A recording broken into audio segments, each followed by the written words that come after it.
By about 98, everything looked rosy with Santa Cruz operation.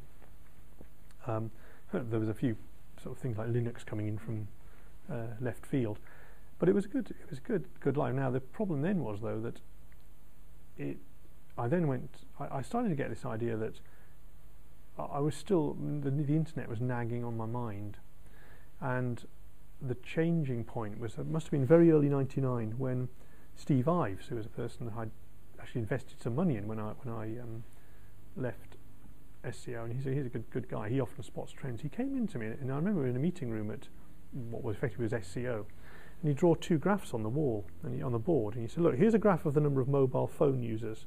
Starts in 1984 or something, and look, it's 400 million, and it's gone up to 400 million. And look at this. This is a graph of the number of internet users, web users. Starts in about 92, 93, and it goes up to 200 million now in 1999." And he said, I'm going to start a company because I think if these two things come together, the company he started was about an operating system for mobile phones called 3G Labs, but he said if these two come together and the internet can work with a mobile phone, it'll be phenomenal, because everybody who has a mobile phone will have the internet, and based on the graph on those curves going up, there could be 1 billion mobile phones before long, and they'll all have internet access. And wow. Now I thought that's about right. So I started checking around, and of course everyone said no, it'll never happen, because this was the same thing again. The same thing. Exactly the same thing again.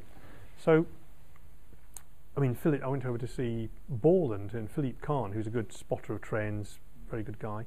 He said, never happen, it's impossible. And he was doing this thing called the Franklin Rex, which was a plug-in card, PCMCIA card that had a little screen on. You could keep your contacts and things on there. And at this point, are you asking or sort of discussing it with? I'm just, because I thought it's going to happen. I've seen Star Trek, so I know that Captain Kirk can go anywhere in the planet or touch his badge and speak to the master computer. So it must be possible.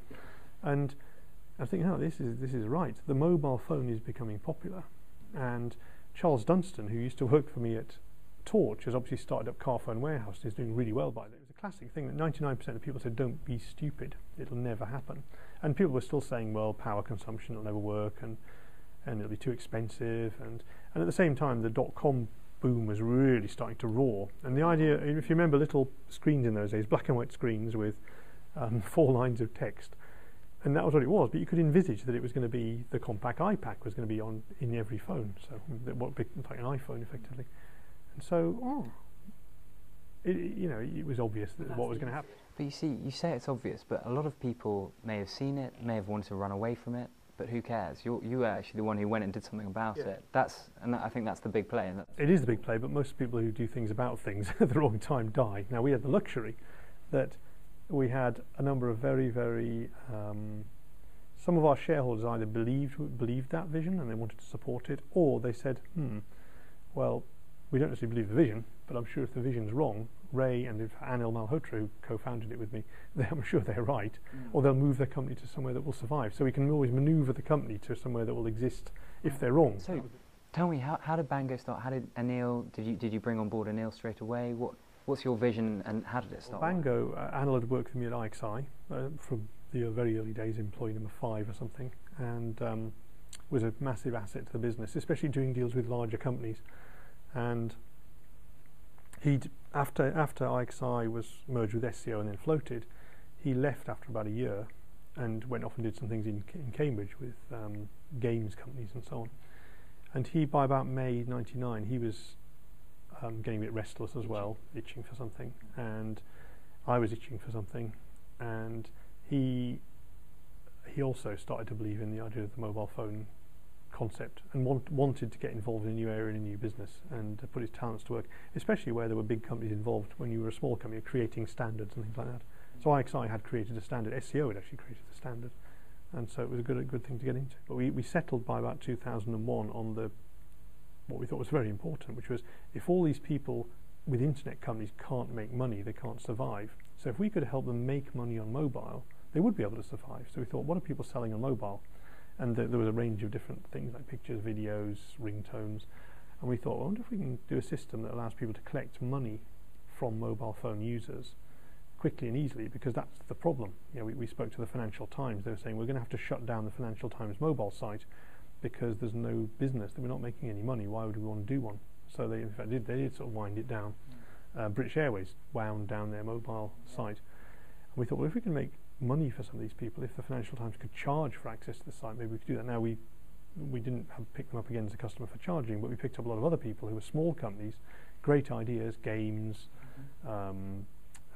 chatting services, video services, trying to sell stuff through mobile phones. And we did get them as customers, and we started to build a good business there. And that's where Bango started off in this, as a payment provider. So we said, plug into us and we'll collect money using whatever methods are available. It'll be a wall of innovation. There'll be new methods, there'll be new operator payments, different credit card payments. So what we've done is we've brought along all the new payment methods to make sure those software providers could exist. But at this point in 2000, it's very, very, as I said, it's very, very different from now where it's almost ubiquitous, the mobile internet, and people are on their iPhone, whatever it is now. I mean, was there a point sort of, before 2005 when you floated, was there a point where you thought, is this going to take off? Is it going to work? Did you lose faith at any point? I think this is a good question, actually. Whether there's faith is a funny old thing. So I'm quite a scientific person, so I'm also quite sceptical. So, I've got a belief I'll live till I'm 80, or I'll live for a long time, more than 80. However, if I suddenly was diagnosed with terminal cancer and I'll die in a year, my faith that I'll reach 80 is going to be massively diminished.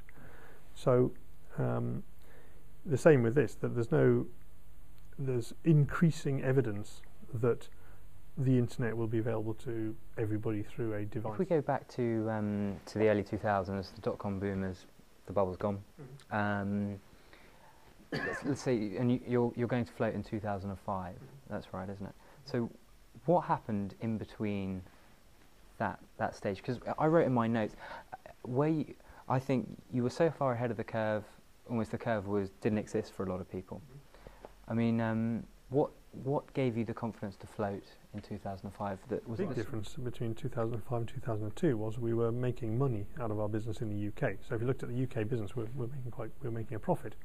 And so in the end of 2000, the end of 2004, we said, it sort of looks like the American market might be about to open up. And the reason we thought that was that we just started signing a deal with Singular, which was one of the mobile phone operators over there, to do what we'd done in the UK in 2002 with Vodafone, which is to use their payment system for mobile web sales.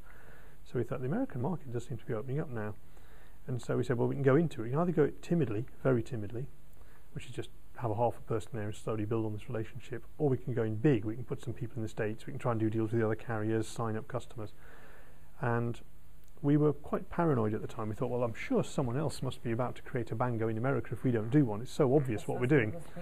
There must be. Someone else will be producing a Bango because it's so obvious what we're doing is right. Of course, it turned out not to be that, but we were sure that someone would see what we saw, and they must be setting up a Bango-like company, which is a place that people with mobile websites or content or apps can go to collect the payment from their consumers. Now, of course, in America, people weren't thinking that way because it was all about the carriers and things like that, but we thought that was obvious. And therefore, at the end of 2004, we said, how do we raise some money? We go to VCs, and we have some offers from VCs, or we can, late stages, let's have a look at AIM, see whether that's worthwhile. So we went to AIM to raise money because and the money we raised was to cover the cost of entering the US market.